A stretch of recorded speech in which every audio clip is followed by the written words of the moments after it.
Hey guys, it's Carly Smith, the Fairy Godmother. Today I am making one of my favorite bone broth recipes, and that is my beet and sweet potato bone broth.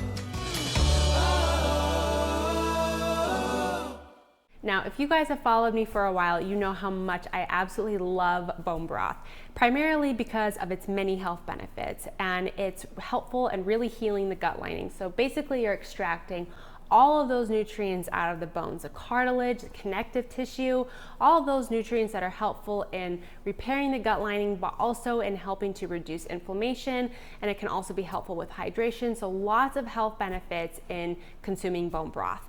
But before we get started, I want to talk to you about the different kinds of bones that you can choose when making your broth. So it can be a little bit complicated and a little overwhelming when trying to understand which bones to choose from, because different kinds of bones are going to yield a little bit of a different quality of broth. So I'm going to talk about that today. So right here I have a bunch of different kinds of bones from US Wellness Meats. So the first thing is you want to make sure that you're sourcing really good quality bones. So these are all from grass-fed animals, no hormones or antibiotics, really clean meats.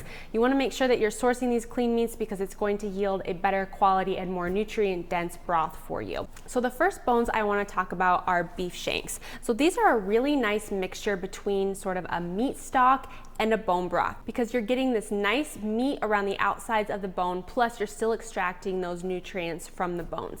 These are going to yield a little bit more of a palatable broth. It's not necessarily as robust as a knuckle or a marrow bone, which I'll talk about here in a second. So beef shanks are a great option for a nice neutral beef bone broth. Also, oxtail is another really great option. So oxtail is, again, just sort of like beef shanks. It has that nice meat around the outside of the bone, kind of neutralizing the flavor of the broth a little bit, so you can certainly use those. But switching gears here and talking about your knuckle bones and your marrow bones. So these are going to yield the most gelatinous of the broths because they are sort of that connective tissue. So when you are using a knuckle and a marrow bone, this might only be the only bone you use, because as you can see, this is a really giant bone and it's going to yield a really big, thick, gelatinous broth. So I would recommend, if you're going to source one of these bones, that this might be the only one. If you're going to do marrow bones, maybe you mix in one marrow bone and then a couple of the oxtail or maybe a beef shank. That way you can get a little bit more of gelatinous broth and then get some of that meat flavor in it to kind of neutralize the flavor a little bit. And also make sure that when you are using really big cuts of meat or bones like this knuckle bone, that you can generally get about a couple yields of broth out of that. And what I mean by that is you can cook your broth for about 24 hours, strain it, use that broth, and then refill it with water and cook it again for another 24 hours. Sometimes I like to combine those two broths, and that just really helps to, again, neutralize a little bit of the flavors, so you're not getting a really robust broth to start with. The last thing I want to mention that you can use in a broth are chicken feet. Now, chicken feet add a lot of that connective tissue, the cartilage, the collagen, all of those things that are really going to help make the broth a little bit more gelatinous. So sometimes I'll add 1 or 2 chicken feet to maybe a chicken broth if I'm using a chicken carcass, or maybe to another beef bone broth that's using a little bit more meat, again, to kind of add a little bit more of that gelatinous gut healing nutrients to it. So now we're going to go ahead and assemble the broth. So I'm going to use some of these beef shanks for this particular broth, and then you're going to add that to your pot. I'm going to add in a couple of the oxtail bones as well. And so once you've picked the bones for your pot, you'll want to fill it with about enough water so it's about 1 to 2 inches from the top of the pot.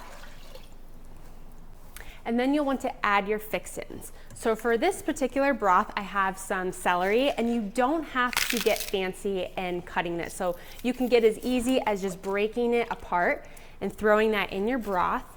And then a few beets. So I'm going to slice these a few times just so we can extract a little bit of the flavor. So just throwing in some veggies, and then 1 onion. And the tip here is to leave the onion skins on. That really helps to add a lot of color and flavor to the broth as well.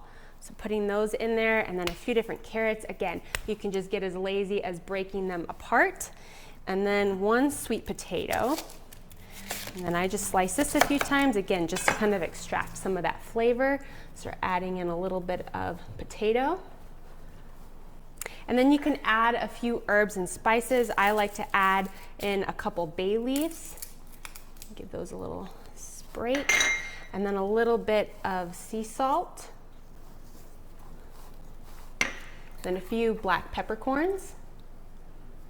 And then you can add in a few sprigs of rosemary or thyme or any fresh herbs. So I'm just gonna go ahead and bring this to a boil and then reduce it to a simmer for about 24 hours. You can also make this in a slow cooker as well or an Instant Pot. All of those broths will turn out equally as delicious and nutrient dense.